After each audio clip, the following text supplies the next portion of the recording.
नमस्कार बच्चों। आज हम लोग जो है हिंदी विषय का दूसरा चैप्टर पढ़ेंगे, दादी माँ। बच्चों, इस कहानी को पढ़ने के पहले अपनी क्या मटेरियल मैंने दिया है, आप इसको ध्यान से पहले देख लें और इसके आधार पर जो प्रश्न बीच में पूछा जाएगा आप इसको उत्तर लिखने का कोशिश करेंगे। बच्चों,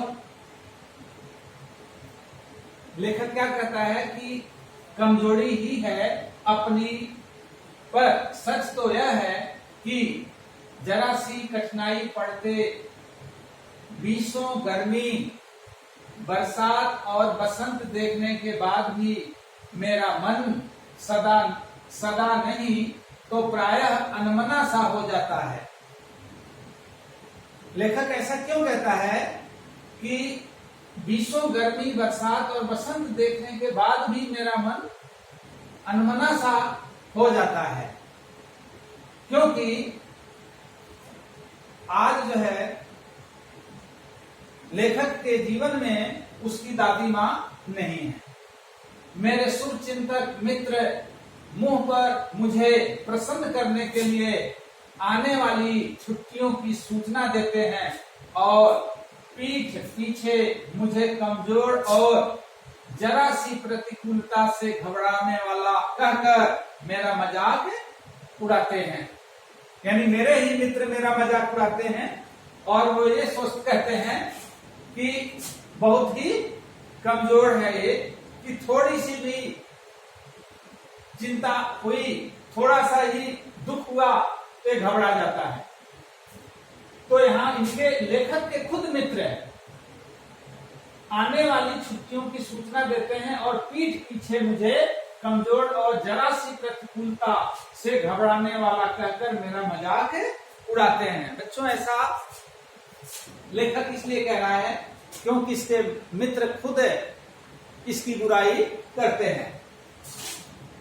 मैं सोचता हूं, अच्छा अब कभी उन बातों को न सोचूंगा। ठीक है, जाने दो, सोचने से होता ही क्या है। यानी लेखक जो है अपने दादी माँ से बहुत प्रेम करता था, बहुत लगाव था और दादी माँ के मृत्यु की बात को एक बार सोचता है कि मैं अब नहीं सोचूंगा दादी माँ के बारे में, लेकिन फिर भी वह इतना दिल का कमजोर है, दादी माँ से इतना लगाव था कि दादी माँ को याद करते ही उसे बहुत घबराहट होती है, बहुत परेशानी होती है। तो इसलिए जो है वो कहता है, मैं सोचता हूँ कि अच्छा अब कभी उन बातों को न सोचूंगा। ठीक है, जाने दो, सोचने से होता ही क्या है। पर बरबस मेरी आंखों के सामने, बरबस अनायास, बरबस का मीनिंग अनायास, मेरी आंखों के सामने शरद की शीत किरणों के समान, शरद ऋतु में जो ठंडी जो किरण होती है उसी के समान स्वच्छ शीतल किसी की धुंधली छाया नाच उठती है। कहाँ ये स्वच्छ और शीतल और धुंधली छाया नाच उठती है? किसकी बात कर रहा है लेखक? अपनी दादी माँ की बात कर रहा है कि दादी माँ का ये सारी चीजें हमारे सामने, उनकी धुंधली सी छाया सामने आ जाती है जब ये बात मैं सोचता हूँ। बच्चों, लेखक आगे कह रहा है कि मुझे लगता है जैसे क्वार के दिन आ गए हैं। क्वार हिंदी का महीना है, तो क्वार का महीना आ गया है और दिन आ गया है। मेरे गांव के चारों ओर पानी ही पानी हिलोरे ले रहा है। क्वार के महीने में क्या होता है? बारिश खूब हुई रहती है, चारों तरफ सीमान, सीमान माने गांव के बाहर जो खेती बाड़ी जो किया जाता है वह सारा का सारा एरिया, सारा का सारा क्षेत्र क्या कहलाता है? सीमान। तो बच्चों, ये क्या कहना चाह रहा है कवि लेखक कि मुझे लगता है जैसे क्वार के दिन आ गए हैं, मेरे गांव के चारों ओर पानी ही पानी हिलोरे ले रहा है। पानी ही पानी हिलोरे ले रहा है बच्चों। क्यों? क्योंकि बारिश खूब हुई है और यही नहीं, दूर के सिवान से बहकर आए हुए मोथा और साई की अधगली घासें। अधगली का मतलब होता है बच्चों जो आधी गली हो और आधी ऐसे पड़ी हो। और एक मोथा क्या होता है? मोथा एक तरह का घास है जो फसलों को, धान के फसलों को जो है क्या करता है, नुकसान पहुंचाता है। धान की फसल की उपज उतनी अच्छी नहीं होती है। यह भी धान के फसल के साथ ही उगता है। धान के ही बाली जो बाल होते हैं, पत्ते होते हैं, उसी की तरह इसका भी पत्ता होता है, लेकिन थोड़ा कलर अलग होता है। तो मोथा और साई भी जो है ये भी एक तरह का जो है घास है जो फसलों के लिए नुकसानदायक होता है। तो चूंकि उस समय सारे सिवान में धान की रोपनी हो चुकी होती है, धान के फसल आगे होते हैं, धान के फसलों में पानी हिलोरें ले रही हैं और उस हिलोर लेते हुए पानी में दूर के सिवान से, सिवान माने दूसरे गांव के जो खाली जगह है जहां धान है, धान की फसलें हैं, वहां से बह करके आए हुए मोथा और साई। बह करके कैसे आ गए? मोथा और साई दूर के सिवान से या दूसरे गांव से बह करके क्यों आ गए? क्योंकि दूसरे गांव में भी जो है पूरा का पूरा पानी चारों तरफ हिलोरें ले रही है, बाढ़ का समय है। दूसरा, जब ये धान की फसल लगाते हैं, धान की रोपनी करते हैं, तो उस रोपनी करते समय जो धान खेत की क्या किया जाता है, खेत को जोतते हैं। तो उस जोतते हुए में जो खेत के अंदर जो साई और मोथा के जो क्या होते हैं, घास होते हैं, उसकी जड़ें उखड़ जाती हैं। और जब बारिश होती है, पानी जब उस खेतों में लगा होता है, धान की फसल उगी होती है, तो जब बारिश होती है, जब पूरे खेत में पानी भर जाते हैं, तो उसके नीचे से जो मोथा और साई की जो घास की जो जड़ें हैं वो उखड़ी हुई होती हैं और पानी के साथ एक जगह से एक गांव से दूसरे गांव में बह करके आती हैं।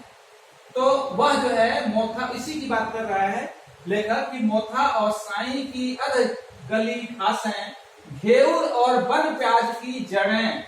घेउर भी क्या है? एक तरह का घेउर और वन प्याज, ये भी जो है एक तरह का मोथा और साई जैसे ही क्या है, घास है जो फसल के लिए नुकसानदायक है। तो उसकी जड़ें भी तथा नाना प्रकार की बरसाती घासों के बीज, बरसात के जो घास होते हैं, जो नाना प्रकार माने विविध प्रकार, अनेकों प्रकार के जो होते हैं, उनके बीच सूरज की गर्मी में, और उस समय सूरज की गर्मी भी बहुत तेज पड़ती है, उस गर्मी में खौलते हुए पानी में सड़कर एक विचित्र गंध छोड़ रहे हैं। यानी सूरज की गर्मी तेज है, पूरा सिवान में जो है क्या है, पानी है, और उस पानी जो है सूरज की गर्मी से एकदम गर्म हो गया है। और उस गर्म पानी में जो मोथा, साई, घेउर और वन प्याज की जो अधगली जो घासें हैं, जो पूरी रूप से गली नहीं है, उनमें से उस गर्म पानी से एक विचित्र गंध, बदबू सा चारों तरफ फैल रहा है। रास्तों में कीचड़ सूख गया है और गांव के लड़के किनारों पर झाग भरे जलाशयों में धमाके से कूद रहे हैं। यानी गांव के बच्चे अगर इस झाग भरे जलाशयों में या अगर नहीं कूदेंगे तो उन्हें मजा नहीं आता है। तो बच्चों, आप भी बरसात के महीनों में जरूर कूदे होंगे अपने खेतों में जहां पे पानी भरा हो। तो यहाँ वही लेखक कहना चाह रहा है कि गांव रास्तों में कीचड़ सूख गया है और गांव के जो लड़के हैं किनारों पे झाग भरे जलाशय जो है, जलाशय तालाब है, उसमें धमाके से कूद रहे हैं। क्या करने के लिए? नहाने के लिए और मजा लेने के लिए। अपने अपने मौसम की अपनी अपनी बातें होती हैं। बच्चों, लेखक क्या कहना चाह रहा है? अपने अपने मौसम की अपनी अपनी बातें होती हैं। और आषाढ़ में आम और जामुन न मिले चिंता नहीं। बच्चों, क्या कहना चाह रहा है कवि लेखक कि आषाढ़ के महीने में जो जामुन और आम भरपूर मात्रा में मिलता है, लेखक कह रहा है कि आम न मिले और जामुन न मिले कोई चिंता नहीं। अगहन में, अगहन का जो हिंदी का महीना है, उसमें चिवड़ा और गुड़ न मिले दुख नहीं। चिवड़ा बच्चों क्या होता है? चिवड़ा धान को, जो धान होता है उसको उबाल करके और उसको मशीन में पीस दिया जाता है, पतला कर दिया जाता है, बीटेन पैडी, वो क्या बोलते हैं? चिवड़ा। तो अगहन के महीने में चिवड़ा और गुड़ न मिले, जो उस समय खाया जाता है वो न मिले, दुख नहीं। और चैत के दिनों में लाई के साथ गुड़, लाई क्या होता है बच्चों? लाई जो है चावल को क्या किया जाता है, जिसको मुरमुरा बोलते हैं, चावल को जो है घर में जो है बालू में क्या किया जाता है, रखा जाता है, जिससे फूट जाता है, जिसको मुरमुरे बोलते हैं। और उस मुरमुरे को, उसी को क्या बोलते हैं, भूजा। या यहाँ दिया हुआ है कि उस मुरमुरे को गुड़ के पाग में एक तरह का लड्डू बना दिया जाता है, उसको क्या बोलते हैं, लाई। उसी को क्या बोलते हैं, लाई। तो ये किसका बनता है, चावल को क्या किया जाता है, गर्म बालू में जो है सेक दिया जाता है, जिससे वो फूल जाता है, बन जाता है क्या, और उसको जो है बनता है, जिसको क्या बोलते हैं, मुरमुरे। और उसमें गुड़ के पाग में एक लड्डू बनाया जाता है उस मुरमुरे का, जिसको लाई बोलते हैं। तो लेखक क्या कर रहा है, चैत के दिनों में लाई के साथ गुड़, लाई के साथ गुड़ मिले कोई बात नहीं, लेकिन क्या कहना चाह रहा है, पट्टी न मिले।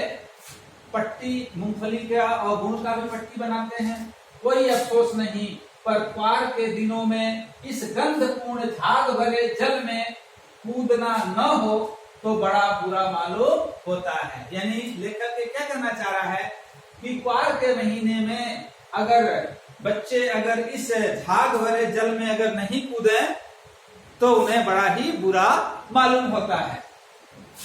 मैं भीतर हुड़क रहा था, हुड़क क्यों हो रहा था, परेशान हो रहा था कि मैं भी क्या करूं, कूदूं इस झाग भरे। एक दिन ही तो कूद सका था, नहा धोकर बीमार हो गया। यानी लेखक भी 1-2 दिन ही कूद पाया था और नहा धोकर के क्या हो गया, बीमार हो गया।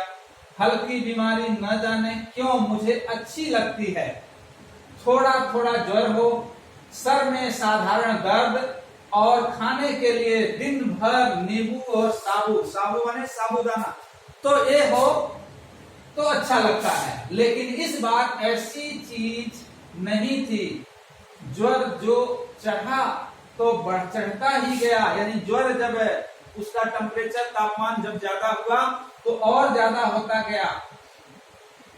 रजाई पर रजाई, यानी रजाई ओढ़ने के, एक रजाई के ऊपर दूसरी रजाई ओढ़ने के बाद भी ज्वर उतरा नहीं, और उतरा रात 12 बजे के बाद। दिन में मैं चादर लपेटे सोया था, दादी माँ आई, शायद नहा कर आई थी, उसी झाग वाले जल में पतले दुबले स्नेह सने शरीर पर सफेद किनारी हीन होती, और सन से सफेद बालों,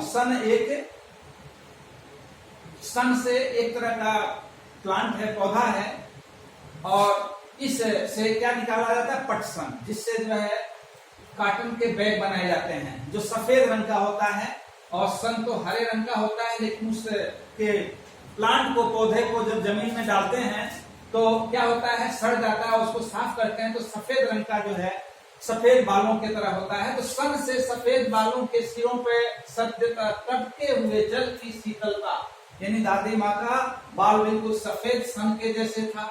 आते ही मुंह ने सर पेट छुए, लेखक के सर छुए और पेट छुए, आंचल की गांठ खोल किसी अदृश्य शक्तिधारी के चबूतरे की मिट्टी मुंह में डाली, माथे पे लगाई, दिन रात चारपाई के पास बैठी रहती, कभी पंखा झलती, कभी जलते हुए हाथ पैर कपड़े से सहलाती, सर पर दाल चीनी का लेप करती और 20 बार छू छू कर ज्वर का अनुमान करती।